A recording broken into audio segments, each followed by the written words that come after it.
आदित्य जी, ये बताइए, जो जातीय जनगणना होने वाली है, इस जातीय जनगणना से राजनीति में क्या प्रभाव पड़ने वाले है चुनाव में? देखिए, जो जातिगत जनगणना ऐसा मुद्दा है जो बहुत प्रारंभ से ही बहुत ज्वलंत मुद्दा रहा है, जिस पर भारतीय जनता पार्टी खासकर बसती रही है।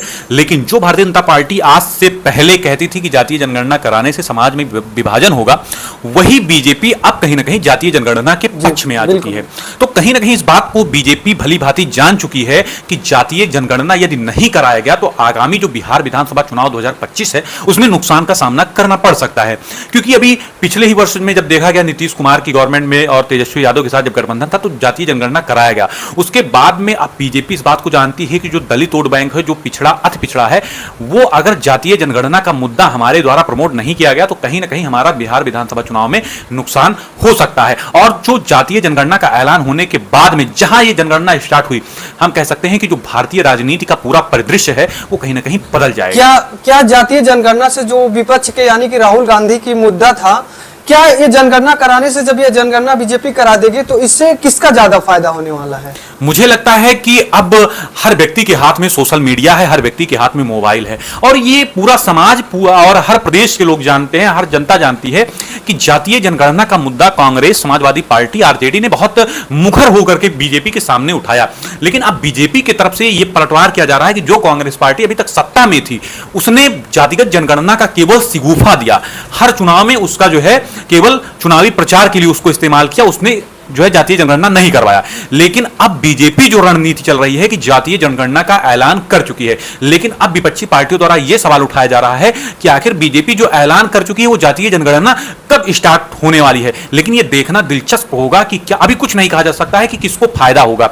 क्या देखना यह दिलचस्प होगा कि बीजेपी के पक्ष में जो जातीय जनगणना के पक्षधर थे वो जनता वोट करेगी या नहीं करेगी, और इसका बहुत जल्द ही हमें परिणाम देखने को मिल जाएगा कि क्या जातीय जनगणना पर बीजेपी को फायदा होगा या नहीं होगा बिहार विधानसभा 2025 में। इससे कहीं ना कहीं अगर देखा जाए, जातीय जनगणना से जो पिछड़ी वोटर हैं ज्यादातर संख्या में, वो मांग भी कर रहे थे जातीय जनगणना से, तो क्या बिहार में इसमें ज्यादा प्रभाव पड़ेगा चुनाव में? ये जनगणना होने से बिहार के चुनाव पे जनता किसकी ओर ज्यादा भागेगी, बीजेपी की ओर या फिर जो राहुल गांधी की पार्टी है उसके ओर? देखिए, ये देखा जाए तो बिहार विधानसभा जितने भी चुनाव हुए, चाहे लोकसभा चुनाव हुआ, जाति बहुत मैटर करती है। उत्तर प्रदेश और बिहार दोनों राज्यों में जाति बहुत मैटर करती है। जातिगत जनगणना ठीक है कि पिछड़ा, अति पिछड़ा और दलित हमेशा से आवाज उठाते रहे कि जातीय जनगणना होनी चाहिए, लेकिन मुझे लगता है कि यदि बीजेपी ने जाति का कार्ड खेला तो मुझे लगता है कि जो है जातीय जनगणना का भले से जो है ऐलान हुआ है, लेकिन सबसे बड़ा जो बिहार के विधानसभा चुनाव में अपनी भूमिका निभाएगा जो मुद्दा, वो होगा जातीय। ठीक है, इसमें जितने भी जाति के कैंडिडेट अगर समीकरण सही किसी पार्टी ने बिठा लिया, चाहे वो आरजेडी हो या फिर बीजेपी हो, तो वो फिर बिहार की सत्ता में काबिज हो सकता है। लेकिन जो बीजेपी कल तक जो है हम एक है सेफ है का नारा देती थी, वो अचानक राहुल गांधी की जो मुद्दा थी उसको छीन करके अपनी राजनीति कर रही है। इससे कहीं ना कहीं देखा जाए, जो राजनीतिक पार्टियां जुमलाबाजी करती है चुनाव पे, तो उनके ऊपर तो विश्वास ही करने लायक नहीं है। क्यों, कभी बदल सकते हैं। जिस तरह बीजेपी कल तक कुछ और कहती थी, आज कुछ और कहने लगी। नहीं, देखिए, ये बड़ा प्रश्न, और इस प्रश्न का सामना बीजेपी को हमेशा करना पड़ेगा, क्योंकि जो बीजेपी, ये सही बात है कि ये नारा जो है महाराष्ट्र विधानसभा चुनाव में लगा था। ठीक है, यही नारा जो है बटेंगे तो कटेंगे, एक हैं तो सेफ हैं, ये सब नारे जो है महाराष्ट्र राजनीति से उभरे हैं। अब वहां पर जो विपक्ष जो अभी तक ये कह रहा था कि बीजेपी जातीय जनगणना कराने से डरती है, अब बीजेपी ने जातीय जनगणना कराने का ऐलान कर दिया। अब विपक्ष जो है, अब विपक्ष के पास मुद्दा नहीं रह गया कि अब किस मुद्दे पर वो बीजेपी का घेराव करेंगे, लेकिन अब ये मुद्दा और ये प्रश्न विपक्ष के द्वारा भारतीय जनता पार्टी से हर डिबेट में पूछा जाएगा, हर उस मंच पर पूछा जाएगा जहां पर भारतीय जनता पार्टी का कोई भी प्रतिनिधि खड़ा रहेगा कि आखिर बीजेपी जो बार बार अपना स्टैंड पीछे ले रही है। आप किसान बिल पर भी देख सकते थे, जो आया था उस पर भी बीजेपी ने अपना पैर पीछे कर लिया। सीए एनआरसी की भी बात आई थी, वो ठंडे बस्ते में पड़ चुका है। जातीय जनगणना पर जैसा कि अभी आपने कहा कि एक है तो सेफ है, बटेंगे तो कटेगा नारा लगा करके जो है बीजेपी इसको डिनाई करती थी कि जातीय जनगणना से समाज बढ़ जाएगा। अब वही बीजेपी कहती है कि जातीय जनगणना कराने से दलित, पिछड़े, अति पिछड़े का हित होगा। ठीक है, अब सवाल पुनः सामने आ गया कि जो विपक्षी पार्टियां थी, चाहे वो आरजेडी हो, कांग्रेस हो, समाजवादी पार्टी हो, वो अब सवाल करेंगी कि आखिर भारतीय जनता पार्टी को इतने वर्षों तक क्यों नफरत थी, आखिर क्यों जातीय जनगणना नहीं कराना चाहती थी। और मुझे लगता है कि अभी महज ऐलान हुआ है जातीय जनगणना का, अब सवाल यह है कि आखिर कब ये जातीय जनगणना स्टार्ट होगा। हमारा एक क्वेश्चन और है, बिहार में चुनाव होने वाला है। बिहार में रोजगार देखा जाए, रोजगार के क्षेत्र में कहा जा रहा है कि पूरे भारत में सबसे अच्छा रोजगार अगर कोई देने का काम किया तो बिहार सरकार ने किया। क्या रोजगार देने के बाद वहां के चुनाव पे नीतीश की ओर जो युवा वर्ग है, क्या वो नीतीश की ओर जाएंगे या फिर राहुल गांधी की ओर रहेंगे? देखिए, शिक्षा हो, वैकेंसी हो, कुछ भी हो, जो उत्तर प्रदेश, इसको नकारा नहीं जा सकता है। आप 4 साल मानिए, 5 साल का टर्म होता है जो है गवर्नमेंट का, लेकिन 4 साल शिक्षा, इंफ्रास्ट्रक्चर, विकास, डेवलपमेंट, इन सब पर बातें होती हैं। लेकिन जैसे ही चुनाव नजदीक आता है, वो उत्तर प्रदेश और बिहार में ये सारी चीजें ठंडे बस्ते में पड़ जाती हैं।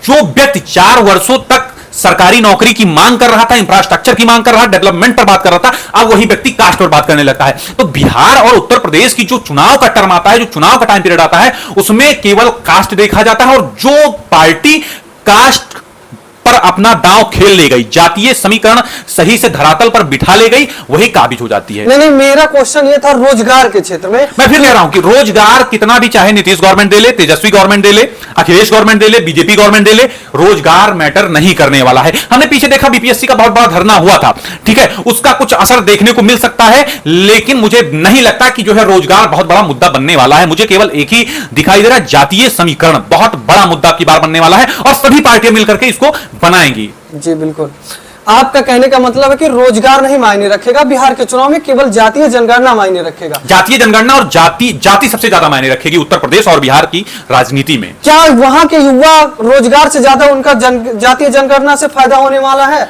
नहीं, रोजगार बहुत अहम है, लेकिन अभी तक का आप चुनाव देखेंगे, जितने भी चुनाव हुए हैं, चाहे आप 2020 का ले लीजिए, 2015 का ले लीजिए, ठीक है, जाति सबसे ज्यादा मैटर की है। रोजगार, शिक्षा के नाम पर यदि वोट पड़ता, मैं आपसे कह रहा हूं ब्रजेश जी, यदि शिक्षा के नाम पर, इंफ्रास्ट्रक्चर के नाम पर, डेवलपमेंट के नाम पर वोट पड़ता, तो बिहार में जो भी शिक्षा व्यवस्था का हाल है, अभी मेरी वहीं के एक जो है नागरिक से बात हो रही थी, मैंने इसी पर बात की कि शिक्षा कितना मायने रखेगा, रोजगार कितना मायने रखेगा, जो बेरोजगारी है।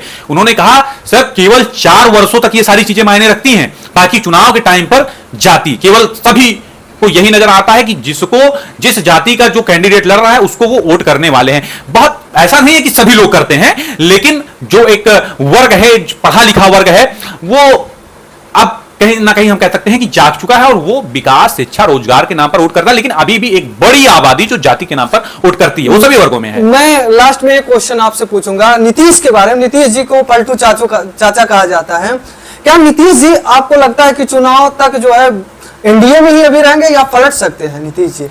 देखिए, ये भी बहुत मांग हो रही है, नीतीश के बारे में लोग जानने की कोशिश कर रहे हैं, क्या नीतीश चाचा जो है लालू की ओर चले जाएंगे? देखिए, मेरा जो अपना ओपिनियन है, जो मैं पूरी राजनीति को इस समय देख रहा हूं, जो बिहार के पूरी राजनीति के परिदृश्य को देख रहा हूं, मुझे नहीं लगता है कि नीतीश कुमार बीजेपी को छोड़ करके तेजस्वी यादव के पाले में जाएंगे। मुझे नहीं लगता है कि अब चुनाव तक ऐसा होगा। जी बिल्कुल। तो साथियों, आप अगर बिहार से हैं तो आप बिहार का हाल बताइए, और वहां की जनता किसके ओर भाग रही, वो अभी कमेंट में जरूर कमेंट करिए। तो दीजिए ब्रजेश गुप्ता को इजाजत, और हमारे आदित्य शुक्ला जी को। मिलते हैं एक नई वीडियो में नई मुलाकात के साथ। धन्यवाद।